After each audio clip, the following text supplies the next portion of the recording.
ማን ነው እነዚህ ሁለት ምርጦችን እንደኔ የሚወዳቸው? እዚህ ቤት ፍቅር ፍቅር ፍቅር እየሸተተ ነው። በጣም ደስ ይላል። መጨረሻቸውን ያሳምርላቸው።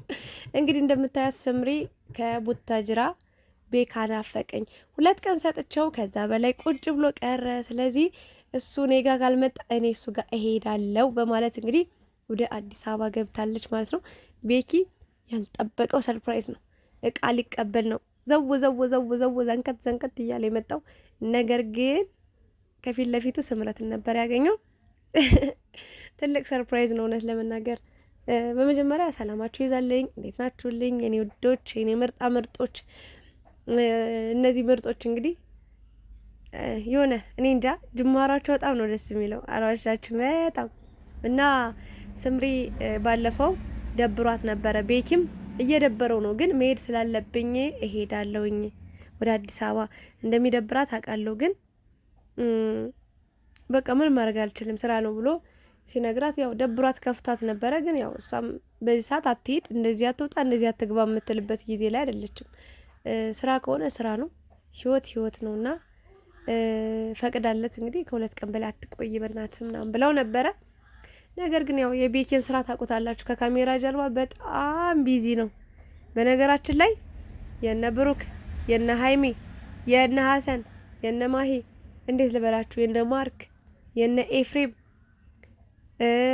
የሁሉም የቡታጅራ ዩቲዩበሮች የጀርባ አጥንት ነው በቃ ሁሌ ማለት ነውና ከካሜራ ጀርባ ከራሱ የዩቲዩብ ቻናል ጀርባ በጣም ብዙ የሚሰራቸው ስራዎች አሉ። በጣም ጎበዝ ነው። ኤዲቲንግ ይችላል፣ ካሜራማን ነው፣ ቪዲዮ ፖስት ያደርጋል ምናምንና በቃ እነሱን ይዟቸው የወጣ በቃ ማለት በሱ ነው ሁሉም ሰው የታወቀው ፌመስ የሆነው እሱ በሚለቃቸው እንትን በሚላቸው ቪዲዮዎች ኤዲት በሚያደርጋቸው ታምብኔሎች የሚሰራቸው በጣም ገራሚ ናቸውና ጎበዝ ልጅ ነው። ከፊት ለፊት ከካሜራ ፊት ለፊት የሚወጡት ሌሎች ቢሆኑ ከካሜራ ጀርባ ዋናውን ትልቁን ስራ የሚሰራው እሱ ነው። ኤኒዌይስ በሱ ቻናል ብዙ ጊዜ አይመጣም፣ ተከፈተለት ግን ደግሞ አይሰራበትም ነበረ። አሁን ላይ ከስምሪ ጋር እየሰራ ይገኛል ማለት ነው። በየቀኑ ቪዲዮ እየለቀቀ ነው የሚገኘው። ጥሩ ጅማሮ ላይ ነው ያሉት። ባለፈው እንደውም ወንድሟ ፕራንክ አርጓት ነበር ከዚህ ልጅ ጋር። ሁለተኛ ምንድነው የምትንዘላዘው፣ ምንድነው እንደዚህ የምታረጊው ምናምን ብሏት በጣም አስደንግጧት ነበረና አሁን ላይ ትልቅ ልጅ ናት። ብሩክም ለዛ ይመስለኛል ለቀቅ ያረጋት ማለት ከዚህ በፊት ታስታውሳላችሁ፣ ብሩክ እንኳን አይደለም ከወንድ ጋር አይቷት እንኳን አይደለም እንደዚህ የወጣ ያለ ነገር አይቶባት በቃ ቴክስት ራሱ የምታወራውን የሚፈትሽ ሰው ነውና በደንብ ቆንጥጦ በደንብ በቃ እንደ እህት በደንብ አድርጎ ነው ማለት ሲቆጣጠራት የነበረው ባጭሩና ስርዓት ያላት ልጅ ናት። ወጣ ያለ ነገር የላትምና ደስ ትለኛለች። ኤንዌይስ ብሩክም እንግዲህ ፈቅዶላቸው እነሱ የሚሰሩትን ቪዲዮም እያየ እያበረታታቸው ነው የሚገኘውና ቤኪም ለብሩክ በጣም ዋና አስፈላጊ ምርጥ ጓደኛው ነው እውነት ለመናገርና ስምሪ ዛሬ ምን ተፈጠረ እንግዲህ ወደ አዲስ አበባ እቃ ልኬላለሁ ስለዚህ መጠመቅ ተቀበል ምናምን ነበር ብላ የደወለችለትና ሲሄድ ግን እሷን ነው ያገኘው እና ትምህርት ቤት ሆኜ ይደውላል ምኑ 10 ጊዜ 20 ጊዜ ነው የሚደውልልኝና አስቸገረኝ ልጅ እያለች ነበር። ለማንኛውም እሱ ጋር ቦን ይሻላል ብላ ለትንሽ ጊዜም ቢሆን እንግዲህ አዲስ አበባ ገብታለች። ስምረት ወታጅራ መኖር አትፈልግም ታውቃላችሁ አይነን በቃ አሁን ትምህርቷ እዛ ስለጀመረች ምናምን ነው እንጂ በፊትም በፕራንክ ሰበብ ብሩክን በቃ እንትን ብላ ምናምን ልትሄድ ነበር ሀሳቧ። አዲስ አበባ መሆን ፈልጋ ነበር ብዙ ጊዜ ታስታውሳላችሁ። የሆነ ጊዜ መጣ እንደዚህ ድንገት መጣ አክስቷ ቤት ነበር ሄደችው። ግን ደግሞ ድንገት መጥቻለሁ እና እኔ በቃ አዲስ አበባ ነው መሆን የምፈልገው ትምህርቴን አቋርጬ ትቼ መጥቻለሁ ምናምን ብላ ፕራንክ አርጋቸው ነበር። ሃይሚን በጣም ሰድባት ተቆጥታት ነበረ። ብሩክን በቃ በኩርኩም ብዬ ነው ምልክሽ ነገ ሁሉ ትሄጃታለሽ ምናምን እያላት ነበር። በጣም ተበሳጭተውና ቡታጅራ መኖር አትፈልግም። ኤኒዌይስ ግን አዲስ አበባ መኖሩ ጥሩ ነው። ግን ለውጥ ካለ እድገት ካለ የምትሰሩት ነገር ካለ በተወለዳችሁበት በሰፈራችሁ በአካባቢያችሁ መኖር በጣም ትልቅ ነገር ነው። እኔ እስከማውቀው ድረስ በጣም መታደል ነው። በቃ ካሳደጋችሁ አብሮ ከኖሮ ማህበረሰብ ጋር መኖር። ግን ለስራ ለትምህርት የተሻለ ነገር የሚኖረው ደግሞ አዲስ አበባ ነው ብዬ ነው የማስበው። ለምን ሰፋ ያለ ሀገር ነው። በጣም ብዙ ማህበረሰብ ብሔረሰብ የሚኖርበት ሀገር ነውና እንደዛ ቢሆን የተሻለ ነው። ግን አሁን የጀመርሽው ትምህርት ስላለ እዛው ጨርሰሽ እዛው ያሉት ነገሮች አስተካክለሽ ለስራም ሆነ ለህይወት እንግዲህ አዲስ አበባ ብትሆኑ የተሻለ ነው ብዬ ነው ማስበው። ኤኒዌይስ ቤካ በጣም ደብሮት ነበር ትምህርቴን ከዚህ በኋላ በቃ አቋርጫለሁ፣ መማር ካለብኝም እዚህ እማራለሁ የሆነ ሰዓት ላይ ምናምን እያለች ነበር።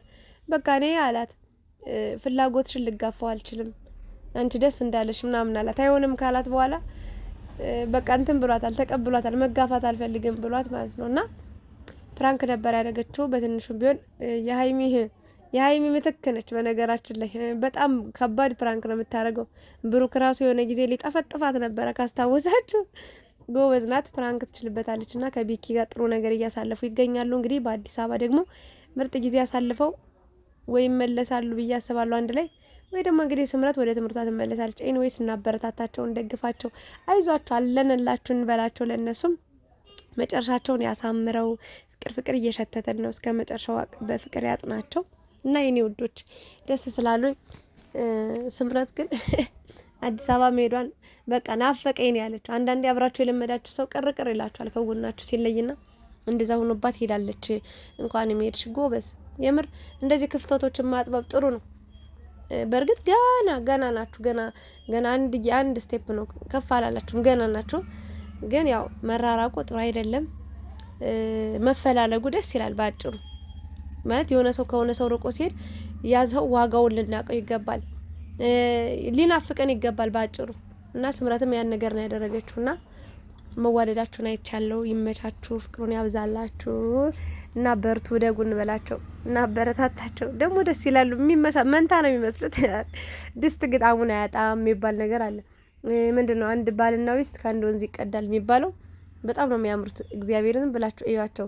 በጣም አንድ ላይ ሲሆኑ ከለራቸውም አንድ ነው የሚሆንብኝ፣ የሆነ ነገራቸውም አንድ ነው፣ ብቻ ይመሳሰሉብኛል። እና ፍቅራችሁንም እንደዚህ አንድ አድርጎላችሁ እስከ መጨረሻ ቆያችሁ። ደግሞ ላይክ ሼር አድርጉ። እስኪ ሰብስክራይብ አድርጉኝ። እስኪ ዛሬ በስምሪ በቤካ ስም ልጠይቃችሁ የኔ ምርጦች 20 ሺህ ስላስገባችሁኝ በጣም ነው ማመሰግናችሁ የኔ ማሮች። እኔ እንጃ ለእናንተ ምንም ቃል የለኝም። የሆነ ብቻ መጥፎ ስሜት ላይ ነበርኩኝ በሰዓቱ፣ የሆነ ደስ የማይል ስሜት ላይ ነበርኩኝ። ደግሞ ቻናሌን ገብቼ ለብዙ ጊዜ እንትን ወደ 20 ቀን ምናምን ዩቲዩብ ላይ ገብቼ አላቅም፣ ቪዲዮ ሰርቼ አላቅም ነበርና ድንገት ገብቼ ሳየው 20 ሺህ ገብቼ ሳየው በጣም ነው በቃ እምበዬ የመጣውና ለእናንተ በቃ ከልቤ ነው። ለእኔ ደስታ እንደተመኙልኝ በቃ ደስታን ስጣቸው፣ ያላሰቡት ደስታ በቤታቸው አስገባላቸው ብዬ የጸለይኩላችሁ የመረቅኳችሁ ያመሰገንኳችሁና በጣም ነው የምወዳችሁ ደጋግሜ ማለት ነው። እና አሁንም አበረታቱኝ፣ አትጥፉ፣ አለንልሽ በሉኝ የኔ ውዶችና የረመዳን ስራ ከባድ ነው ውዶችዬ፣ አይዟችሁ በርቱ። እንግዲህ ትንሽ ቀን የቀራችሁ ብዬ ነው የማስበው። ይደረሳል፣ የማይደረስ ነገር የለም። በርታ በሉ። ምግብ በደንብ እየበላችሁ ስሩ፣ ራሳችሁን ጠብቁ፣ ውሃ በደንብ ጠጡ። ቆማችሁ ነው የምትሉት። በተለይ የሚታጠበውን እቃ አውቀዋለሁ ነው ህይወት ኑሬበታለሁና ራሳችሁን በቃ ከምንም በላይ መጠበቅ፣ ለራሳችሁ ጊዜ ስጡ። ባጭሩ በቃ ጊዜም ምግብም ውሃም ስጡ እና አይዟችሁ በርቱልኝ እኔ ማሮች። ነገ ከነገ ወዲያ እንግዲህ ይህን ድምጽ አስተካክየው በደንብ ተስተካክዬ እመጣለሁ ብዬ አስባለሁ። የጎረነነ ድምጽ ነው የምትሰሙት፣ ጎረምሳ ውጭ ያለውና አይዟችሁ በርቱ ለማለት ነው።